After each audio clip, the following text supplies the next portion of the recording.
예수님께서 제자들한테 그랬죠. 너희를 다니면서 집에 들어가거든 어느 집에 들어가든지 축복을 빌어줘라. 그래서 그 집에서 너희를 받아들이면 그 축복이 그 집에 임할 거다. 그런데 너희를 받아들이지 않으면 그 축복이 너한테 돌아올 거다. 여러분 이게 진짜거든요. 우리 믿는 사람들은 우리가 말하는 이 축복이 정말 그 사람한테 간다. 이것을 믿고 우리가 축복을 빌어주는 겁니다. 그래서 여러분 가족들, 자녀들, 특히 우리 어머님들은 자녀들 축복 많이 해주십시오. 정말 축복 받습니다. 그리고 같은 우리 형제자매된 교인들끼리도 이렇게 많은 이렇게 축복의 인사를 우리가 하면 너무 좋을 것 같습니다. 오늘 제목이 기독교는 왜 독선적인가, 이 제목 같이 나누려고 합니다. 요한복음을 하다 보니까 계속 이 복음의 아주 원초적인 이런 질문들과 이런 고민들을 계속 하게 되는 것 같아요. 이 주위에 보면은 기독교 참 독선적이다 이런 얘기 참 많이 합니다. 많이 들어요. 그러니까 복음을 전하기가 참 힘들어요. 굉장히 이 기독교인들은 아주 타협이 없는 그런 자기들의 얘기만 편협하게 주장하는 그런 사람들로 이렇게 인식되어 있죠. 기독교에서 사랑을 얘기하고 구원을 얘기하는데 봐라, 다른 종교도 다 좋은 얘기 많이 하지 않냐. 우리 공자님 착하게 살라고 잘 가르치지 않냐. 또 우리 석가모니 불교에서도 자비를 부르짖으면서 그렇게 선하게 살라고 하지 않냐. 뭐 기독교에서 얘기하는 사랑이나 뭐 석가모니가 뭐 얘기한 자비나 뭐 거기서 거기 아니냐 이런 얘기들. 그런데 왜 너희들은 꼭 예수만 믿으라고 하느냐 이런 이제 주장이죠. 오늘 본문 말씀에서 이제 이런 질문에 대해서 예수님께서 명확하게 답을 주고 계시는데 이 부분을 한번 나눠보려고 합니다. 오늘 7절밖에 되지 않지만 크게 두 가지로 나눠지는데요. 전반부는 근심에 관련돼서 예수님께서 하신 말씀이 나오고요. 그 다음에 뒷부분이 바로 왜 예수만이 구원이냐 이런 것에 대한 답을 주고 있어요. 그래서 두 가지로 좀 나눠서 여러분께 전해드리려고 합니다. 여러분 지금 이 사건은 계속해서 최후의 만찬 그 상황입니다. 계속 그 상황이에요. 아마 제자들이 아주 그냥 좌불안석 좀 굉장히 불편했을 거예요. 갑자기 예수님하고 발을 씻겨주질 않나? 그것도 불편한데 내가 곧 죽을 거다. 전에도 죽을 거라는 말씀을 하셨지만 너희들 중에 한 명이 나를 팔아서 내가 잡혀가서 죽을 거다. 이런 얘기를 하니까 이 제자들이 지금 이 만찬 자리가 얼마나 힘든, 그쵸? 불편한 자리였을 거라는 거죠. 그러니까 예수님께서 이 제자들의 마음을 꿰뚫어 보셨거든요. 그래서 이 제자들의 마음을 안심시키고 위로하기 위해서 이 14장에서부터 제자들의 위로하는 말을 이제 하기 시작합니다. 그래서 너는 근심하지 말아라 이렇게 시작하시는 거예요. 1절서부터 그렇게 시작합니다. 근심하지 말아라. 이 근심이 뭐 안 한다고 안 할 수 있는 건 아니잖아요. 근심이, 그렇죠? 우리가 살다 보면은 그냥 상황이 되면 우리는 자동적으로 그냥 근심을 하죠. 나의 의지와 관계없이. 그러니까 예수님께서 제자들에게 근심하지 말라는 것은 근심을 잘 극복해야 된다 이런 의미를 지금 하시는 말이에요. 너희들이 살면서 근심 안 할 수 없지. 근데 근심 가지고 싸우지 말고 너희들 근심을 잘 극복해야 된다. 그런 의미로 예수님께서 말씀해 주시는데요. 이 말씀에서 예수님께서 세 가지에 집중해라 이렇게 지금 말씀을 주고 계세요.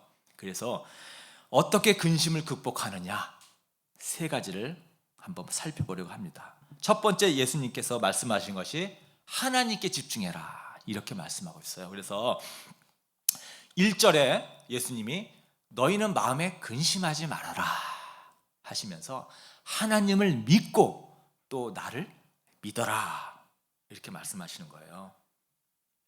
하나님께 집중해라. 또 나에게 집중해라. 여러분 우리는 어떤 근심이 생기게 되면은 우리는 이 근심에 집중하죠. 그 문제에 집중하죠. 이 문제로부터 빨리 벗어나고 싶으니까. 그리고 그 근심을 잊기 위해서 많은 사람들이 술을 마십니다. 근심을 잊고자. 때로는 다른 어떤 나의 정신을 쏙 뺄 만한 취미 활동이나 무언가에 자신이 그냥 몰입시키죠. 그러나 그런다고 근심이 없어지지는 않아요. 잠시 내가 술을 마시고 취해서 잊어버릴 수는 있지만 그 근본적인 그 근심이 사라지는 것은 아니죠.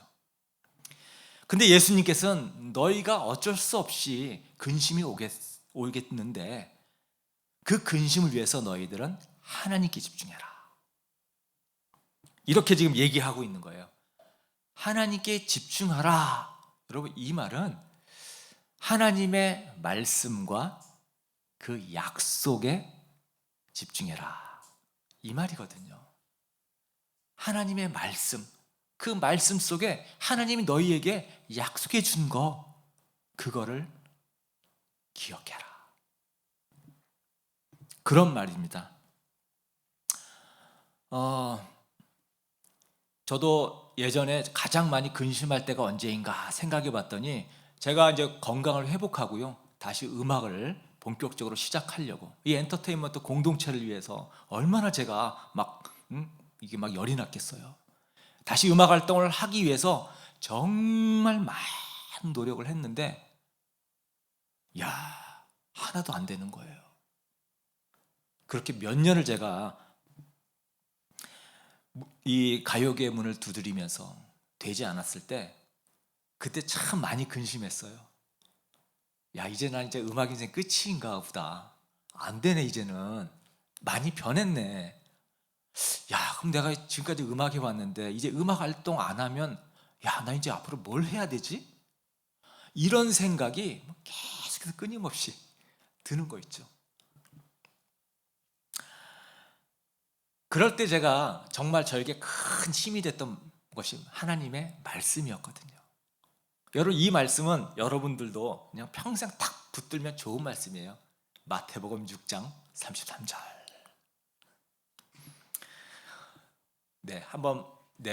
이 말씀입니다. 너희는 먼저 하나님의 나라와 그의 의를 구해라. 그리하면 이 모든 것을 너희에게 더하여 주리라. 너희는 먼저, 이 우선순위잖아요. 먼저 하나님의 나라와 그 의를 구하여라. 그리하면, 너희들이 우선순위를 하나님께 두면, 그리하면 이 모든 것 너희들이 먹고 마시고 살아야 될 생활에 필요한 모든 것, 그거 내가 책임져 주겠다. 이 말씀이거든요. 그래, 내가 하나님의 나라와 하나님의 의를 위해서 내가 그래서 지금 이 정말 크리스천 엔터테인먼트 공동체를 이루겠다고 내가 정말 이렇게 지금 두드리고 있는데, 그래, 이 말씀대로 내가 지금 그렇게 살고 있는 건데, 내가 딴 길로 가는 것도 아닌데, 그럼 하나님이 내 생활 책임져 주겠지. 내 가족들 먹여 살려 주겠지. 이런 말씀이 근심을 덜어준다는 거예요. 말씀 속에서. 그래서 우리가 예수님께서 하나님께 집중해라.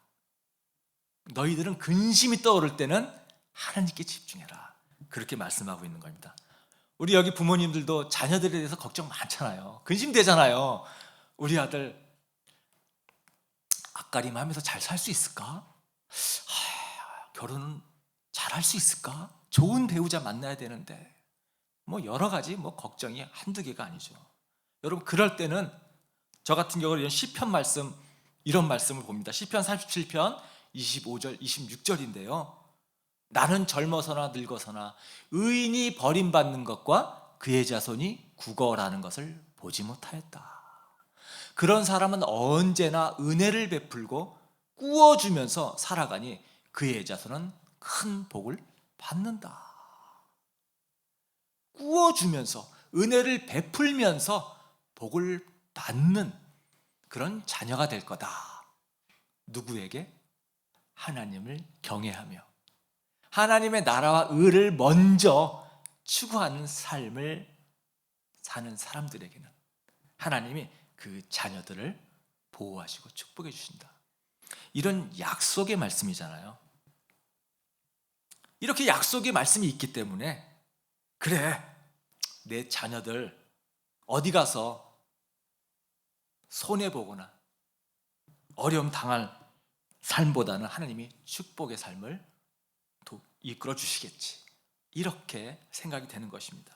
이렇게 약속의 말씀을 붙들고 그렇게 근심을 극복하는 겁니다.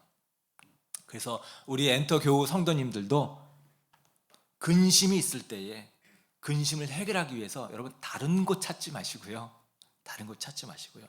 그냥 하나님께 집중하시는 게 제일 빠릅니다. 제일 빨라요. 제일 확실하고. 그 다음에 두 번째, 예수님께서 천국에 집중해라 이렇게 말씀하고 계셔요. 그래서 1절과 2절이 이렇게 이제 붙어 있는데 좀 잘렸네요. 이번에도 너희는 마음에 근심하지 말아라. 하나님을 믿고 또 나를 믿어라. 내 아버지의 집에는 있을 곳이 많다. 그렇지 않으면 내가 너희가 있을 곳을 마련하러 간다고 너희에게 말했겠느냐. 나는 너희가 있을 곳을 마련하러 간다. 이렇게 말하고 있습니다. 여러분, 지금 예수님께서 갑자기 화제를 천국으로 돌리고 있죠. 천국, 아버지의 집. 천국. 너무 멋진 표현이에요. 아버지의 집.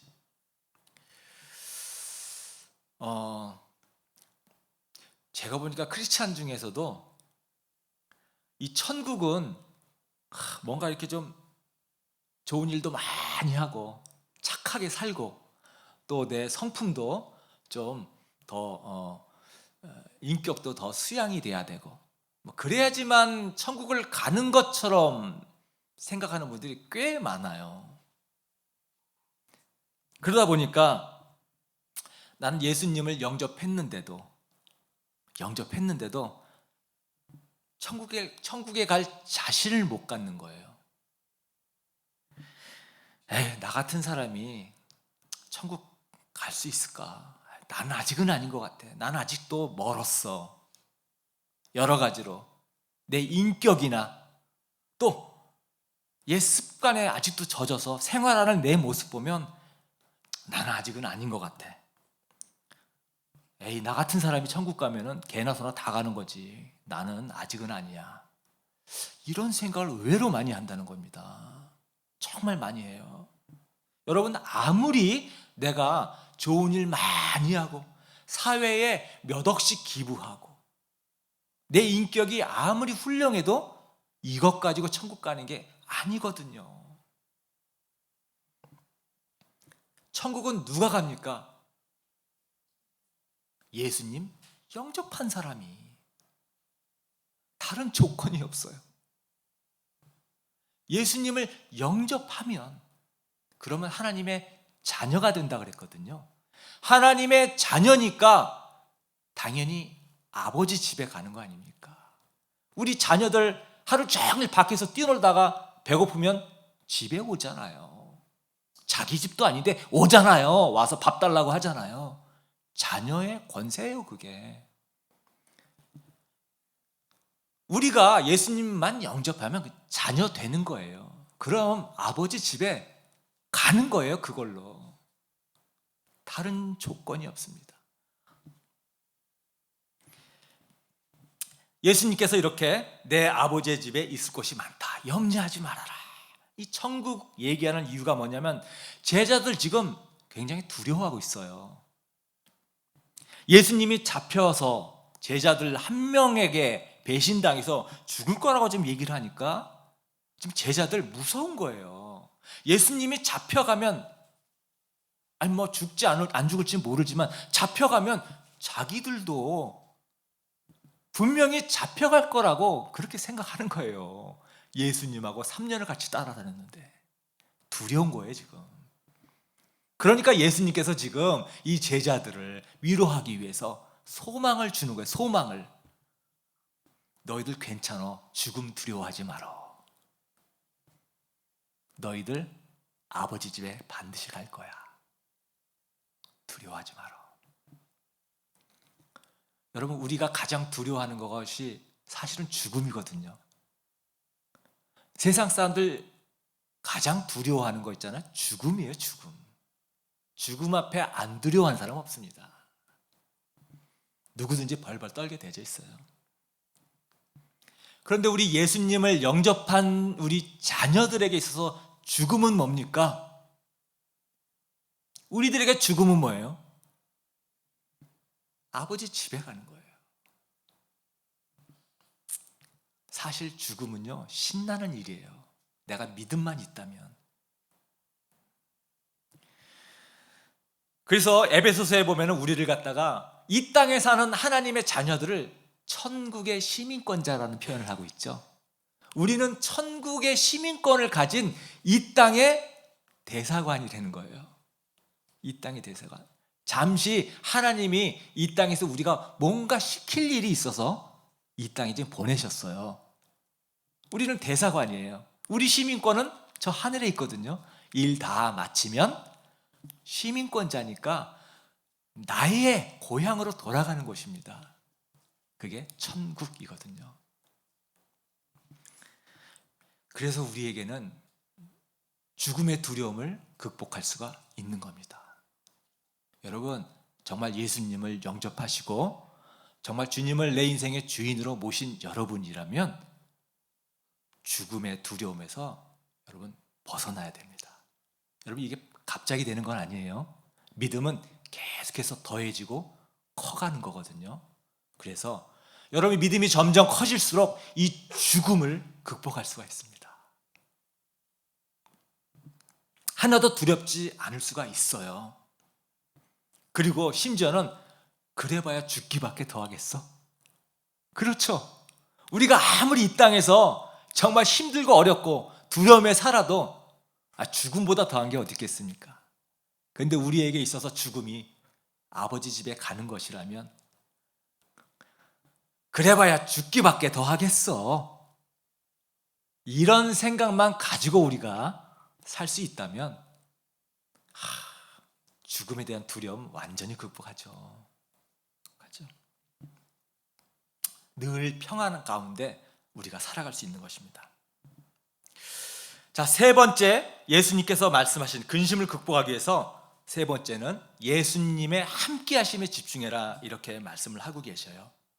예수님이 함께 하신다는 것을 너가 꼭 기억해라. 그래서 3절에 이렇게 말씀하십니다. 내가 가서 너희가 있을 곳을 마련하면 다시 와서 너희를 나에게로 데려다가 내가 있는 곳에 너희도 함께 있게 하겠다. 함께 있게 하겠다. 나 지금 너희들을 위해서 마련할 곳을 지금 내가 마련하러 간다. 너희가 있을 곳을 내가 다시 올 건데 궁극적으로 나는 너희와 영원히 같이 살 거야. 그런 말이죠. 지금 예수님이 강조하고 있는 게 너희와 함께 할 거야, 이거거든요. 너희와 항상 함께 할 거야. 예수님께서 이 말을 왜 하냐면은, 여러분, 그 아이들 처음 유치원 보낼 때 생각나세요? 처음 유치원이나 어린이집 보낼 때 그때 막 안 떨어지려고 막 엄청 울잖아요. 그쵸? 아이들이 처음으로 부모 떠나서 낯선 사람 손에 이끌려서 뭐 버스를 타든지 어디를 들어가든지 하니까 이게 있잖아요. 안 떨어지려고 막 울고 난리칩니다. 그죠? 이 떨어지는 것에 대한 두려움이 있거든요, 아이들이. 그러니까 그때 그냥 엄마가 이제, 그쵸, 엄마 곧 올 거야, 금방 올 거야, 조금만 기다려, 엄마가 너 맛있는 거 사다 줄게. 이게 우리가 영원히 헤어지는 것이 아니라 조금만 있으면 엄마가 다시 온다라, 이런 안심을 우리가 막 시키잖아, 아이한테. 그래서 겨우겨우 달래서 첫 유치원을 딱 보내고 나면 이제 그게 되는 거잖아요. 그렇죠? 바로 지금 예수님께서 제자들에게 이런 심정으로 지금 안심을 시켜주는 거예요. 내가 지금 가는 것은 너희들 거처를 마련해주고 가는 건데 나 다시 올 거야. 다시 올 거야. 걱정하지 마. 너희들 두려워하지 마. 나는 영원히 너희와 함께 있어. 그런 말씀을 해주신 것입니다. 그래서 여러분, 우리가 근심으로부터 우리가 벗어나려면 이 예수님이 나와 함께 한다라는 거, 어떤 상황 속에서 예수님은 나와 함께 한다라는 거. 여러분, 우리는 절대 혼자가 아닙니다. 절대 혼자일 수가 없어요. 나와 함께 늘 더불어 살고 계시는 분이 계시다라는 거예요. 그분이 예수 그리스도. 이런 말씀은 예수님이 여러 곳에서 하셨는데, 여러분과 제가 두 구절을 한번 같이 보려고 해요. 마태복음 28장 20절, 여러분 같이 한번 읽어볼까요? 우리 시작. 내가 세상 끝날까지 항상 너희와 함께 있을 것이다. 예수님 마지막 하늘로 올라가시기 전에 유언으로 남긴 말입니다. 중요한 말이니까 유언으로 남겼죠. 항상 세상 끝날까지 너희와 함께 있을 것이다. 또 히브리서 13장 5절에 우리 이것도 같이 한번 읽어보십시다. 자, 시작. 내가 너를 떠나지도 않고 버리지도 않겠다. 떠나지도 않고 버리지도 않는다 그랬습니다. 여러분, 여러분이 아무리 발버둥 치고 예수님 벗어나려고 해도 예수님 여러분 꽉 붙잡고 있습니다. 절대 버리지 않아요. 안심하십시오. 예수님을 믿는 고백만 있다면 됐어요. 안심하셔도 돼요. 우리가 예수님을 영접을 했다, 예수님을 내 인생의 주인으로 내가 믿음으로 고백을 했다, 이 사건이 내 인생에 있었다면 그러면 내 인생 예수님이 책임져 주십니다. 반드시.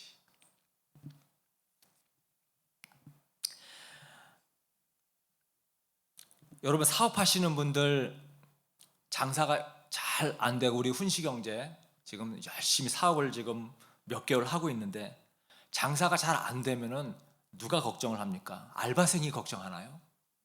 장사 안 돼서 어떡하나? 네. 고용된 매니저가 걱정하나요? 주인이 걱정하는 거죠. 주인이. 장사가 잘 되든 안 되든 주인이 다 책임지는 거예요. 우리 인생의 주인 예수님이잖아요. 내 인생의 주인 나였다가 내가 예수님께 맡겼잖아요. 영접할 때. 이제 내 인생의 주인은 당신이십니다. 그럼 내 인생의 주인이 예수님이시면 내 인생의 문제는 예수님이 책임진다라는 거예요. 이거를 여러분 믿으셔야 됩니다. 내 문제는 예수님 문제셔요. 나보다 더 그 문제에 마음을 쓰는 분은 예수님이셔요. 가만두지 않습니다. 그분이 알아서 책임져 주실 것입니다. 왜? 그분이 내 인생의 주인이기 때문에. 우린 종이란 말이에요.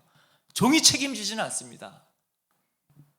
그래서 예수님께서 내가 너와 함께 하는 것을 너는 집중해라.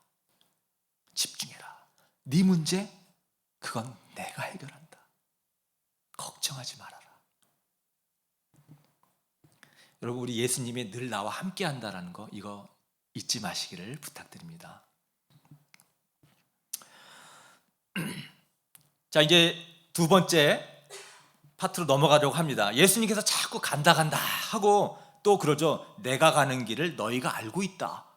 도마가 딱 생각하니까, 아니 예수님 간다는 길이 우리는 아무도 아는 사람이 없는데 뭐 안다고 그러시네. 그러니까 도마가 이제 질문을 하죠. 도마가 쉽게 말하였다. 주님, 아니 우리는 주님께서 어디로 가시는지 모르는데 어떻게 그 길을 알겠습니까? 그러니까 6절에 예수님께서 그에게 말씀하셨다. 나는 길이요 진리요 생명이다. 나를 거치지 않고서는 아무도 아버지께로 갈 사람이 없다. 아버지께로 가는 길은 예수님을 통해서 가는 거다. 그런 얘기예요. 너희들은 이미 나를 통해서 아버지를 봤어. 너희들은 그 길을 이미 안 거야. 좀 그런 말이죠. 자, 우리 처음에 제가 얘기했던 그 문제로 다시 돌아갑니까? 왜 우리는 예수만을 믿어야지 구원받는다고 하느냐? 왜? 예수님이 그러셨기 때문에. 너무 허탈합니까? 그냥 예수님이 그러셨기 때문에 그런 거예요. 다른 이유가 없어요. 예수님이 나를 거치지 않고서는 아무도 아버지께 갈 사람이 없다. 나로 말미암지 않고는 구원받을 수 없다. 이렇게 말씀하셨기 때문에 그렇구나. 예수님만이 천국 갈 수 있는 유일한 길이구나. 우리가 그래서 이렇게 알고 믿는 거예요. 이것 때문에 이제 사람들이 불쾌한 거죠. 아니, 종교는 다 같은 거 아니야? 많은 사람들이 그럽니다. 결국 끝에 가서는 다 만나는 거 아니야? 서로 신에 대한 이름만 다르게 부르지만 사실은 가다 보면 결국 다 똑같은 것 아니야? 이렇게 말하는 분들도 꽤 많아요. 그러나 예수님이 지금 분명하게 말씀하고 계시거든요. 이렇게 다 가는 게 아니라 나를 거치지 않고서는 아무던 길도 없다. 오직 예수밖에 없다. 이렇게 너무나 확실하게 말씀하셨어요. 이것 때문에 사람들이 예수 믿는 사람들 아주 편협하다, 독선적이다, 그렇게 말하는 거죠. 타협이 없다. 그런데 독선이 아니라는 거죠. 여러분, 이 정상을 가는데 여러 가지 길이 있습니다. 산에 보면은 여러 가지 정상으로 올라가는 길이 여러 개가 있는데 내가 이 길만이 정상으로 가는 유일한 길이다라고 주장을 하면 이거야말로 독선이죠. 그죠? 여러 가지 길이 있는데 그 한 가지만이 정상으로 간다고 우기면 이거야말로 우기는 거죠. 이런 게 독선적인 거죠. 그런데 위성사진으로 딱 내려봤더니 정말 정상으로 올라가는 길이 여러 개 있는데 가만히 보니까 위에서 내려다 보니까 어떤 길은 가다가 막히고 어떤 길은 정상으로 향하는 것 같은데 다시 꺾어서 오히려 내려오게끔 되어 있고 또 어떤 길은 쫙 가다가 막다른 절벽에 다다르는 그러고 보니까 정말 정상으로 가는 길이 정말 하나밖에 없는 거예요. 그래서 이 정상으로 가는 길이 많은 것 같지만 요 길밖에 안 된다. 이 길로 가야지만 정상에 갈 수 있다. 자, 이렇게 말한다 그러면 이건 독선이 아닌 거죠. 사실인 거죠. 우리가 말하는 것이 바로 이런 이제 관점이란 말이죠. 여러분들이 유치원 선생님이라고 생각해 보십시다. 1 더하기 1은? 하고 수학 숙제를 냈어요. 1 더하기 1은? 그런데 꼬맹이들이 2라고 쓰기도 하고 3이라고 쓰기도 하고 1이라고 쓰기도 하고 답이 막 틀려요. 그러니까 선생님이 고민하는 거예요. 야, 이거 3이라고 쓴 애도 있고 1이라고 쓴 애도 있는데 야, 이거 어떡하지? 야, 독선적으로 그냥 2만 맞다고 해주면 내가 너무한 거 아니야?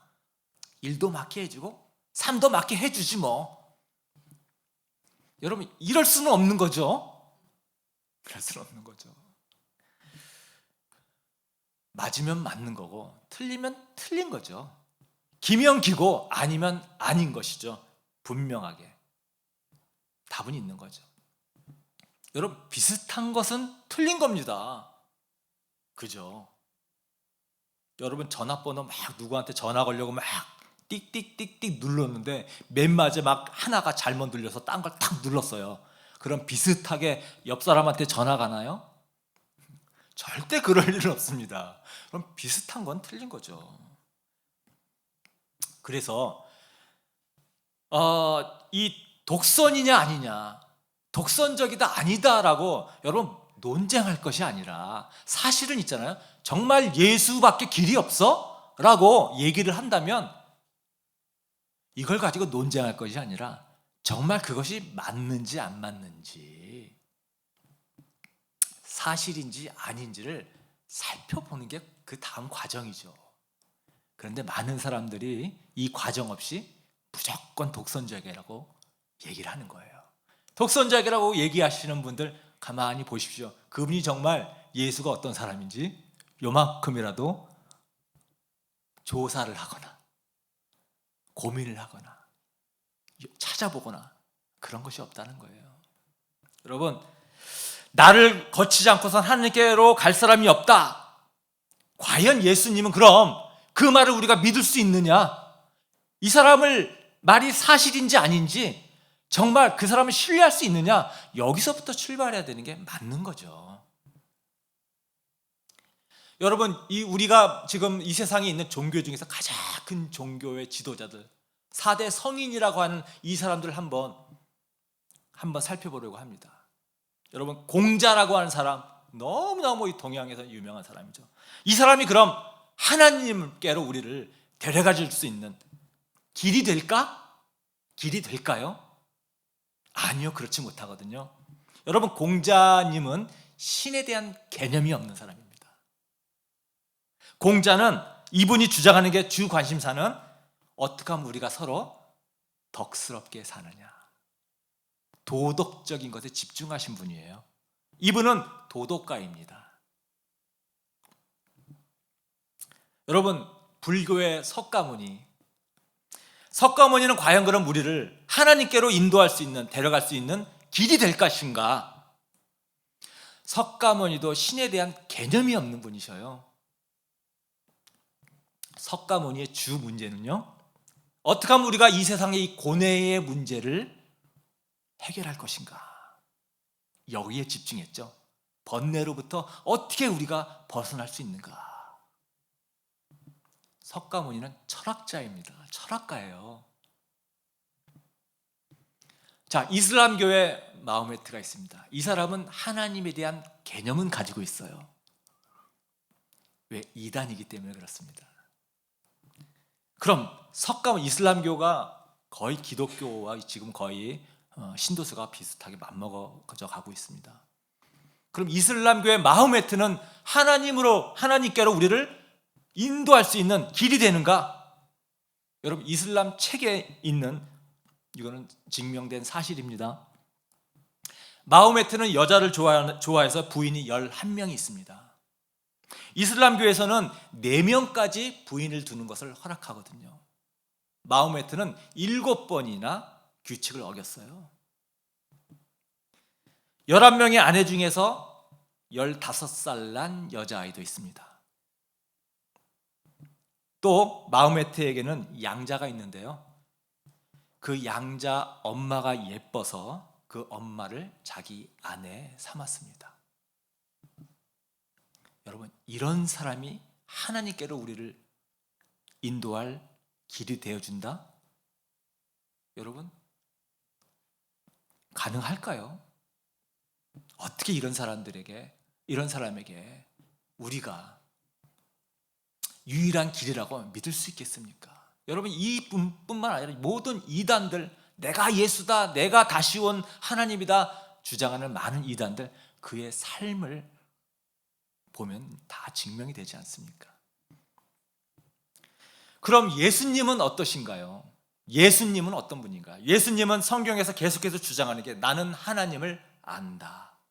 나는 아버지께로부터 왔다. 내가 아버지께로부터 왔기 때문에 나는 저 하늘의 일을 다 안다. 예수님이 이렇게 스스로를 한치의 꺼리낌도 없이 주장했을 뿐만 아니라, 예수님은 실제로 그 모든 이적과 기적을 우리에게 보여주심으로써 본인이 정말 하나님의 아들이신 것을 증명해 주셨다라는 거예요.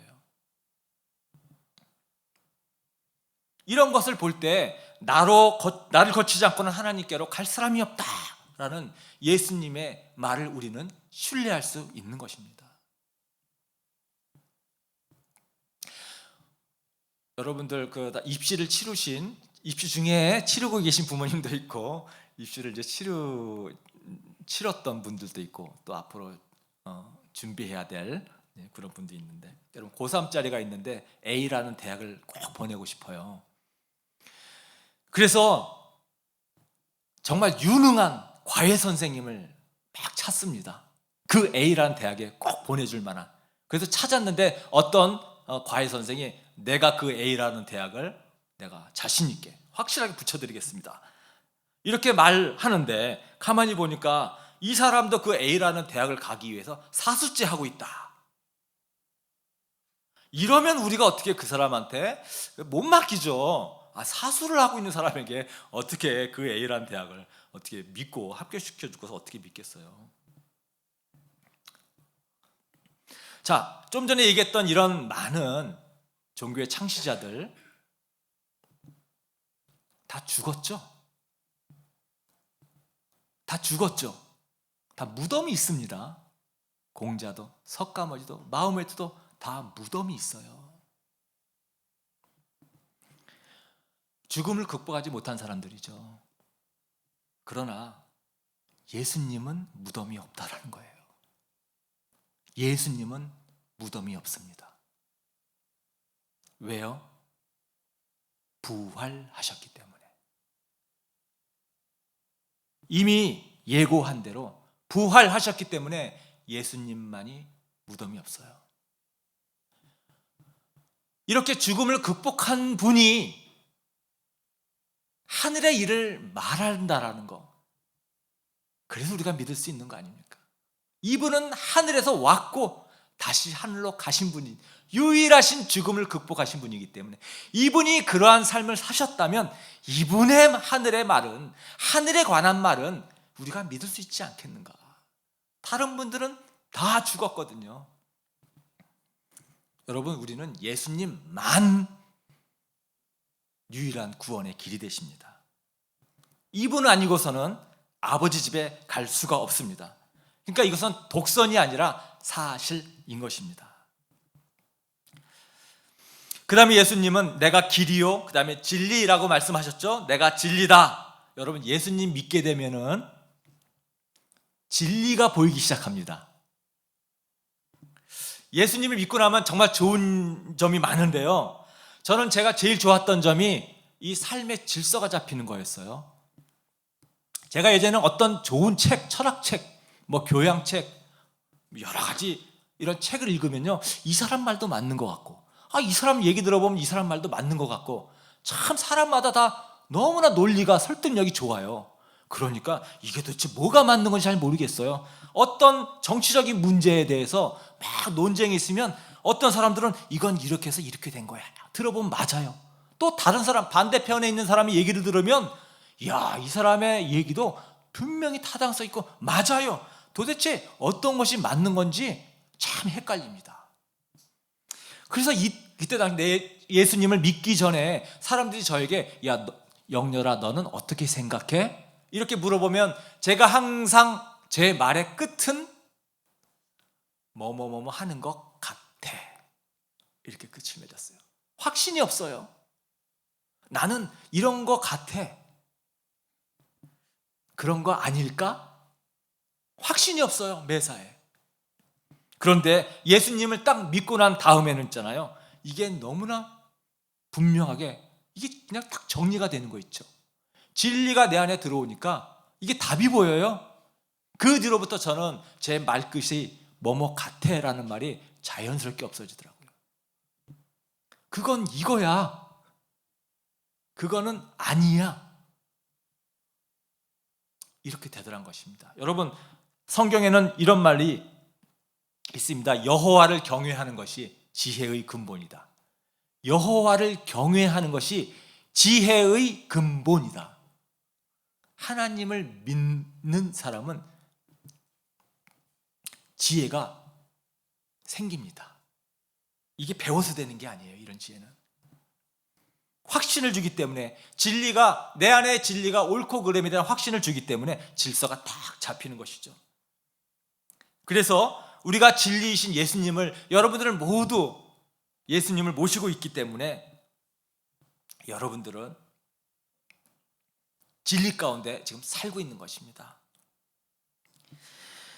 그 다음에 예수님께서 나는 생명이다 라고 마지막으로 말씀하셨죠. 여러분, 생명, 저는 예전에 어항 물고기를 키워본 적이 있는데 여러분, 물고기가 살아있을 때는 이 물이요 부패하지 않아요. 근데 그 물고기 중에서 한 마리가 딱 죽으면요 물에서 냄새가 나기 시작해요. 한 마리만 죽어도. 여러분, 예수님은 나는 생명이다 이렇게 말씀하셨거든요. 내가 예수님을 영접해서 예수님이 내 안에 나와 함께 거주하신다고 하면 내 안에 생명이 있는 거잖아요. 우리는 부패 방지가 되는 거예요. 예수님을 믿지 못하시는 분들, 믿지 않는 사람들에게는 이 생명이신 예수님이 없기 때문에 죽은 물고기처럼 부패한 삶을 살게 되는 거예요. 냄새나는 삶을 살게 됩니다. 생명이신 예수님을 모시고 사는 우리들의 삶은 그곳에 기쁨이 있죠, 즐거움이 있죠, 소망도 있죠, 인생의 목적도 있죠, 에너지가 있죠. 우리는 살아서 늘 꿈틀대죠. 예수님 없는 곳에는 슬픔과 공허함, 불안과 절망. 여러분, 세상 사람들 다 이런 삶 가운데서 부패한 삶을 살고 있는 거예요. 너무 안타까운 것이죠. 예수님과 더불어 사는 그곳에만 생명이 있다는 것입니다. 길이요 진리요 생명이신 이런 예수님, 여러분 우리 다 예수님 모시고 예수님 체험하시고 죽음의 두려움에서 벗어나서 정말 평강 가운데 축복된 삶을 사시는 엔터교회 모두 되시기를 예수님의 이름으로 축복합니다. 아멘. 우리 찬양팀 나오셔서